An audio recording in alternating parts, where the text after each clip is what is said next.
শিক্ষিকা জাতি ধর্ম বর্ণ সামাজিক অবস্থান নির্বিশেষে সেই দিন থেকে আমরা প্রতিবাদের পথে আছি। যতদিন না নির্ভয়ার বিচার আমরা পাই ততদিন পর্যন্ত এই বিনিগ্ধ রাত আমরা জানতে চাই। আমরা দেখিয়ে দিতে চাই যে কোন শাসক কোন শোষক কোনোভাবেই একটি মেয়ে নির্মমভাবে হত্যা এবং শারীরিক নির্যাতনের পর তাকে লুকিয়ে ফেলতে পারে না। প্রথম দিন থেকে যে চেষ্টা করে এসেছে শাসক, তাকে তার মৃতদেহ লুকিয়ে ফেলার চেষ্টা, দ্রুত দাহ করার চেষ্টা, তার সমস্ত প্রমাণকে লোপাট করার চেষ্টা, তিনি মুখ্য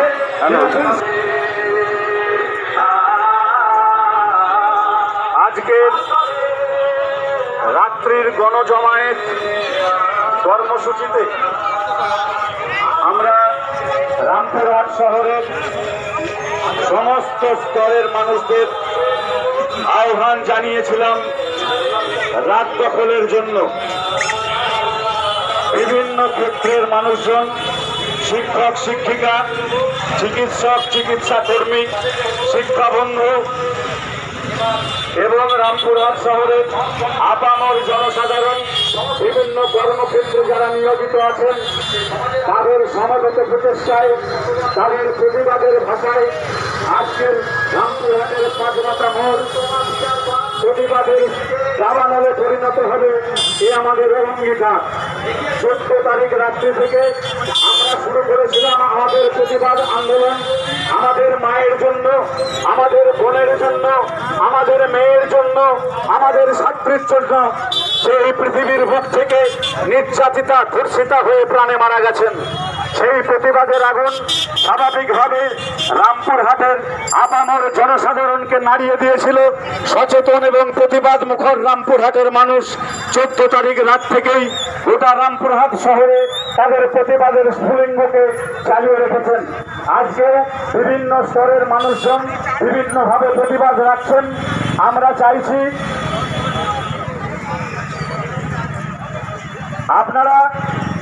আপনারা সামগ্রিকভাবে এই গণজমায়েতে আপনাদের মিছিল ঘুরে আসার পর এই জমায়েত মঞ্চে আপনারা সম্মিলিত হবেন, এই আশা আমরা রাখছি। আপনারা যেখানে যেভাবে প্রতিবাদ করছেন, সব প্রতিবাদের ভাষার একটাই অর্থ, নির্ভয়ার বিচার চাই। আমাদের সকলের একটাই লক্ষ্য, নির্ভয়ার বিচার চাই। যাকে এই বিচারকে যারা আড়াল করতে চাইছেন তাদের মুখোশ খুলে দিতে চাই। এখানে রাত 5টার সময় মোমবাতি প্রজ্বলন হবে। মেডিকেল কলেজের চিকিৎসক এবং চিকিৎসা কর্মী যারা আছেন তাদের আসার অপেক্ষায় আমরা প্রহর করছি। এই সময় আমরা প্রদীপ প্রজ্বলন করব। মিছিলকে অনুরোধ করব, প্রদীপ প্রজ্বলনটা হয়ে যাওয়ার পর আপনারা ঘুরে এসে এই আমাদের জনজমায়েত মঞ্চে আসুন, আমরা সম্মিলিতভাবে একত্রিত হই।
ফ্ল্যাশ লাইট জ্বালিয়ে রাখুন মোবাইলে, যাদের হাত পর্যন্ত আমাদের মোমবাতি পৌঁছয়নি।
আগেই বলেছি আপনাদের, যে জন্য রাত দখলের কর্মসূচি, আগামীকাল সুপ্রিম কোর্টে নির্ভয়ার বিচারের শুনানি হওয়ার কথা ছিল।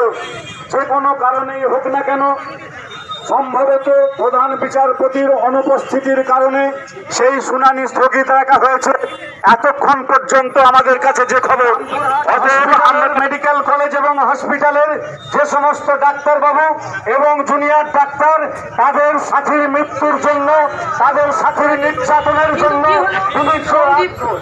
তিনি দীর্ঘদিন ধরেই বিভিন্ন রকম সমস্যার মধ্যে ছিলেন, তার হঠাৎ করে কালকে পরশু দেখা গেল যে তিনি এখন ওই দুর্নীতির দায়ে তাকে গ্রেপ্তার করলো। তার মানে এটা যে বিষ পাওয়া জলে পড়ে গেল, কোনো রকম কোনো দায়বদ্ধতাই তাদের আজকে আমাদের বাড়ির মেয়েকে নিয়ে টানাটানি করবে। মেয়ে নয় কিন্তু, মেয়ে ছেলে নির্বিশেষে যেই জানবে তাকেই নিয়ে টানাটানি করবে। আজকে আমাদের করবেন কি, কালকে তো আপনাদেরও হবে। আপনাদের প্রত্যেকের ফ্যামিলি আছে, কজন পালিয়ে বাঁচবে?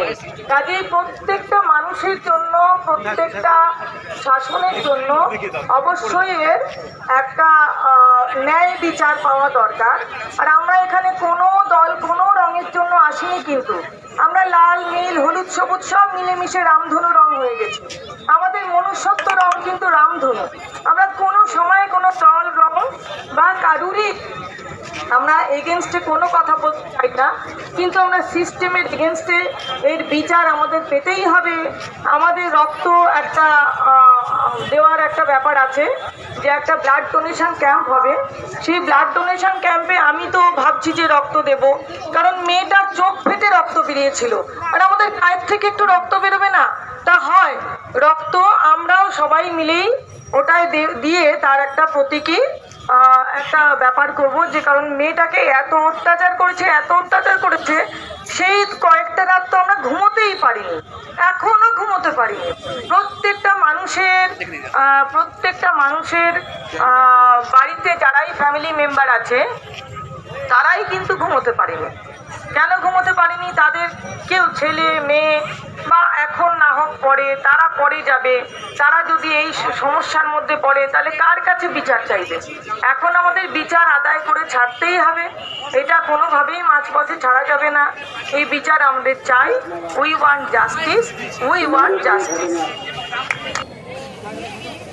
9 তারিখ, গত 9 আগস্ট ঘটে গেছে, তার সমর্থনে দিনের পর দিন, রাতের পর রাত সজাগ দৃষ্টি দিয়ে এই রাষ্ট্র ব্যবস্থা এই নারকীয় ঘটনা তদন্ত করে কোন পথে নিয়ে যায় তারপর সজাগ দৃষ্টি। আজ নতুন করে বলার তো কিছু নেই, কি হয়েছিল আমরা সবাই জেনে গেছি। আমরা গত কয়েকদিনে কেন্দ্রীয় এজেন্সি এই তদন্তভার গ্রহণ করেছেন, তারাও কোন পথে যাচ্ছেন তাও মোটামুটি আমরা আজ করতে পারি। এর আগে 14 তারিখ যখন আমরা এখানে এসেছিলাম তখন আমি বলেছিলাম যে ওই কলেজের প্রিন্সিপাল সন্দীপ ঘোষ তিনি প্রধান ষড়যন্ত্রী। আজকে তিনি গ্রেপ্তার হয়েছেন, কিন্তু এই হত্যার মামলাতে নয়, তার সঙ্গে আরো কিছু জিনিস, ফাইন্যান্সিয়াল স্ক্যাম যেগুলো ছিল সেইটার জন্য সিবিআই এখনো অবধি এই ষড়যন্ত্রের বাসে, ট্রেনে, ট্রামে, রাস্তায় আপনি যাকে রোজ দেখেন, যার শাড়ি, কপালের টিপ, কানের দুল আর পায়ের গোড়ালি আপনি রোজ দেখেন, আর আরো অনেক কিছু দেখতে পাবার স্বপ্ন দেখেন। স্বপ্নে যাকে ইচ্ছে মতন দেখেন, আমি সেই মেয়ে। বিহারের প্রত্যন্ত গ্রামে দিনের আলোয় যা ছায়া মারানো আপনার ধর্মে নিষিদ্ধ, আর রাতের গভীরে যাকে বস্তি থেকে তুলে আনতে বাইক বরকন্দাজ পাঠান আপনি, আর সুসজ্জিত বিছানায় যার জন্য অপেক্ষায় অধীর হয় আপনার রাজকীয় লাম্পট্য, আমি সেই মেয়ে। আসামের চা বাগানের ঝুপড়ি কামিন বস্তি থেকে যাকে আপনি নিয়ে যেতে চান সাহেবী বাংলায় মধ্যরাতে, ফায়ার প্লেসের ঝলসে ওঠা আলোয় মোদির চোখে দেখতে চান যার অনাবৃত শরীর, আমি সেই মেয়ে।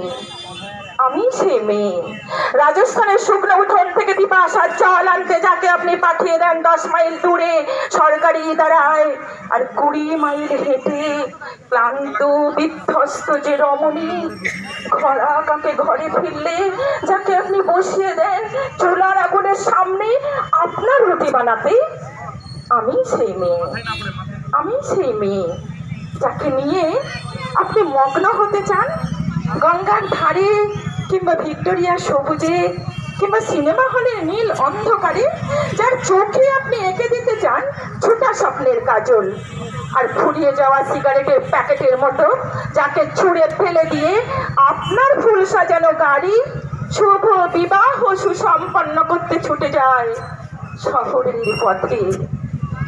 কোণে দেখা আলোর গধূলিতে একা দাঁড়িয়ে থাকা আমি সেই মেয়ে, এমনকি দেবতারাও যাকে ক্ষমা করেন না। অহংকার আর শক্তির দম্ভে যার গর্ভে রেখে যান কুমারীর অপমান, আর চোখের জলে কুন্তি হয়ে নদীর জলে বিসর্জন দিতে হয়। আমার টাকায় মায়ের ওষুধ কেনা হয়, আমার বাড়তি রোজগারে ভাইয়ের বই কেনা হয়।